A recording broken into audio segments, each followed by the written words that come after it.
समस्त इंद्रियों की अपनी अपनी एक चाहत है। कान कुछ, आंखें कुछ, नासिका कुछ और जीवा तो 2 in 1 है। ये खावे भी और बोले भी, इससे खतरनाक कुछ नहीं।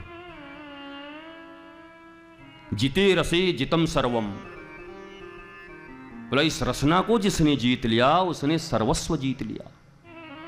जिते रसम जितम सर्वम, जिसने रसना जीता उसने सब जीता।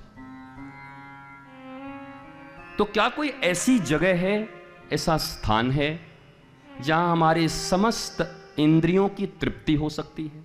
एक ही जगह पर, अलग अलग दुकान पर नहीं जाके मॉल में अगर पहुंच जाएं, सारा सामान अगर एक ही जगह मिल जाए, सामूहिक रूप से, सामूहिक रूप से समस्त इंद्रियों की श्रेष्ठ तृप्ति। श्रेष्ठ मतलब श्रेष्ठतम, टॉप, उसके ऊपर की फिर तृप्ति नहीं हो सकती, लास्ट। ऐसी कोई जगह है जहां ये इंद्रियां थोड़ा सुख थोड़ा दुख अभी भी अतृप्त हाय हाय कर रही हैं, क्या वो जाके तृप्त हो सकती है? देखो, रास को दूसरे स्टाइल में कह रहा हूं, समझने की कोशिश करना। बहुत सारे स्टाइल हैं कहने के, और अगर 5-7 भागवत मैंने कही है तो अलग अलग तरीके से कह दिया है। ये पसंद ना आए तो पीछे वाला सुन लेना, 4 साल पहले वाला, और वो न समझ में आए तो उसके 2 साल पहले वाला, जो तुम्हारी बुद्धि में घुस जाए उसी को सुन लेना। जैसे कोई मेहमान आता है घर में, नया मेहमान है, पता नहीं है आपको, दामाद जी आ गए अचानक और पता ही नहीं क्या क्या खाते हैं, तो क्या बोलते हैं? जा सब ले आना, रसमलाई भी ले आना, 2 गुझिया भी ले आना, थोड़ा बर्फी भी ले आना, पेड़ा भी ले आना, रसगुल्ला ले आना, ये ले आना, पता नहीं क्या खाते हैं। पैक करा लिया 1 किलो सब। भाई जिससे तृप्ति मिलती होगी वो सारा एक ही डिब्बा में हमारे पास है। मालूम हो तब तो फिर एक मंगवा लें, लेकिन मालूम नहीं तो सबको, अब उनको जो पसंद होगा वो रस ले लेंगे। ऐसे ही हमारे जीवन में इस शरीर के भीतर जितनी इंद्रियां हैं, मन है, बुद्धि है, चित्त है, अहंकार से तो मतलब नहीं है, अहंकार की तृप्ति नहीं होगी। आत्मा के पहले की द्वार है। आपको पता है आपसे रिलेट कौन कौन सी चीजें करती हैं, वो जानते हैं आप? अपने बच्चों से तो आप बहुत पूछते हैं कि पहले क्लास में ये हुआ कि नहीं, 10th क्लास में क्या पढ़ा, तेरा फिजिक्स कैसा चल रहा है, तेरी केमिस्ट्री कैसे चल रही है, आपका जीवन कैसा चल रहा है? यही तो पूछता था प्रहलाद अपने पिता से, हे असुर श्रेष्ठ। बोला प्रहलाद तो बहुत अच्छा पढ़ता लिखता है, जरा बता तो मुझे। बोला बोलूंगा तो महाराज हजम नहीं होगा, आपको आप समझ नहीं पाओगे। और बोला हम आर्यावर्त के श्रेष्ठ विद्वान, हमको समझ नहीं आएगा। तब प्रहलाद ने कहा था कि महाराज आपको शंका है कि आप गृहस्थ हैं, आप हैं गृहंध कूपम, अंधे गृह के कुएं में गिरे हुए मेढक हैं आप।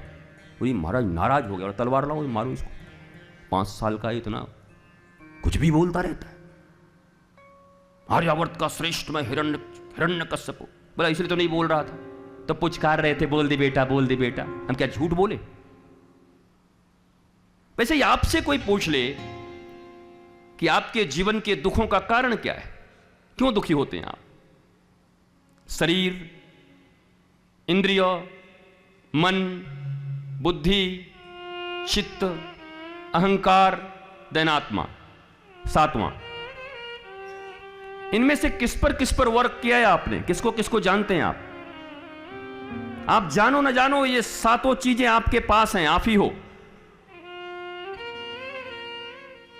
और आपका जो रियल आइडेंटिफिकेशन है वो है सप्तम, ईश्वर अंश जीव अविनाशी।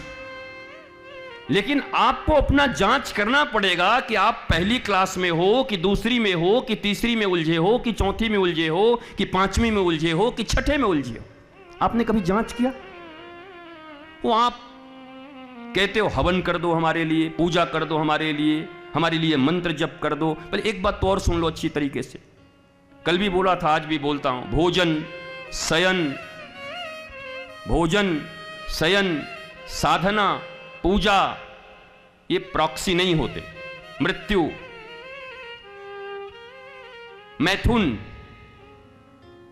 ये सब प्रॉक्सी नहीं होते, तुम्हारे बदले कोई नहीं कर सकते, ये तुम्ही को करना होगा। It's your body, it's your life. परमात्मा के बनाए हुए एक सुंदर क्रिएशन हो तुम, तुमसे सुंदर इस जगत में कोई नहीं, तुमसे अनूठा इस जगत में कोई नहीं, और तुमको तुम्हारे लिए ही सब कुछ करना हो। इन 7 चीजों में से आपकी गति, मति, रति कहां फंसी हुई है अभी? 99% लोग जवाब देंगे या तो शरीर में फंसे हैं या मन में फंसे। मन का पेंच इतना उलझा के रखा है, इतनी तकलीफें दे रहा है। महाराज जी मन ठीक नहीं लग रहा, मन में बड़ी अशांति है, मन बड़ा बेचैन रहता है, मन बहुत बहुत क्रोध आता है, मैं क्या करूं? शरीर, इंद्रियों, मन, बुद्धि, चित्त, अहंकार, उसके बाद आत्मा। वो आत्मा यहां पहुंच जाने के बाद, जिससे परिचय हो जाने के बाद, विवेकानंद भी कह रहे हैं कि आत्म साक्षात्कार ही, आत्मदर्शन ही अंतिम लक्ष्य है। अभी यही मान लो, अभी भक्ति का मार्ग हटा दो, यही मान लो आत्मदर्शन। क्या आत्मदर्शन तक हमारी सीढ़ी पहुंची है? और नहीं पहुंची तो इसका परिणाम कौन भोग रहा है? दुखी कौन है? तकलीफ किसको है? रो कौन रहा है? अशांति किसको है? शरीर में असंख्य बीमारियां किनकी? कौन है जो अपने रिश्तेदारों के अपमान से बिलबिला रहा है? कौन है जो पड़ोसियों की धन से तुलना करके अपने आप को छोटा समझ रहा है? कौन है जिसके जीवन में इन्हीं सब कारणों से कभी काम, क्रोध, मोह, लोभ, मात्सर्य बुम होके ऊपर चले आ रहे हैं, मास्टर ड्राइवर बन जा रहे हैं? क्या यह विषय विचार करने का नहीं? A for apple, B for boy, C for cat, D for dog, E for egg, अ से अनार, क से कमला, ग से गधा। क्या यही? That's it। हमें मानसिक शांति मिले, आह्लाद मिले, पुत्र भी हो तो प्रहलाद मिले, ध्रुव मिले, जीवन आनंदित हो, मानव होने का गौरव हो, बोध हो। कुछ इंफॉर्मेशन के ऊपर अपनी सारी जिंदगी को कुर्बान कर दिया हमने।